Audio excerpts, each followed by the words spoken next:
ലോകത്തിലെ ഏറ്റവും വലിയ എണ്ണ കമ്പനി ഏതാണ്? അത് സൗദി അറേബ്യയിലെ അരാംകോയാണ്. ആ അരാംകോ ഇപ്പോൾ വലിയ പ്രതിസന്ധിയിലായിരിക്കുന്നു എന്ന റിപ്പോർട്ടുകൾ പുറത്തു വരുന്നുണ്ട്. മിഡിൽ ഈസ്റ്റിൽ തുടരുന്ന സംഘർഷം ഇപ്പോൾ രൂക്ഷമായിരിക്കുന്നു. യമനിലെ ഹൂത്തി വിമത സംഘം സൗദി അറേബ്യയിലെ വിവിധ പ്രധാന പ്രദേശങ്ങളെ ലക്ഷ്യമിട്ട് വലിയ മിസൈൽ ഡ്രോൺ ആക്രമണങ്ങളാണ് നടത്തിയിരിക്കുന്നത്. ലോകത്തിലെ ഏറ്റവും വലിയ എണ്ണ ഉൽപ്പാദന കമ്പനിയായിട്ടുള്ള സൗദി അരാംകോയുടെ പ്രധാന എണ്ണ പ്ലാന്റുകളും ശുദ്ധീകരണശാലകളും ലക്ഷ്യമിട്ടാണ് ആക്രമണം നടന്നത്. ഇത് സൗദി അറേബ്യയിലുടനീളം വലിയ പ്രതിഷേധത്തിന് കാരണമായി എന്നുള്ള വാർത്തകൾ പുറത്തു വരുന്നു.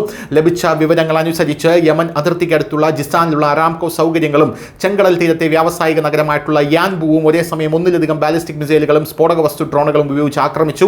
ആക്രമണത്തിന് ശേഷം ബന്ധപ്പെട്ട പ്രദേശങ്ങളിൽ വലിയ സ്ഫോടന ശബ്ദങ്ങൾ കേട്ടു. സുരക്ഷാ ഏജൻസികൾ ഉടനെ തന്നെ ജാഗ്രത പാലിച്ചു എന്നാണ് അറിയാൻ സാധിക്കുന്നത്. സൗദി വ്യോമ പ്രതിരോധ സംവിധാനം ഈ മിസൈലുകളിലും ഡ്രോണുകളിലും ചിലത് ആകാശത്ത് വെച്ച് തന്നെ നിർവീര്യമാക്കിയതായി അവകാശപ്പെട്ടിട്ടുണ്ട്. എന്നാൽ ചില അരാംകോ പ്ലാന്റുകൾക്ക് സാരമായ കേടുപാടുകൾ സംഭവിച്ചിട്ടുണ്ടെന്ന ആശങ്ക ഇപ്പോഴും നിലനിൽക്കുന്നുണ്ട്.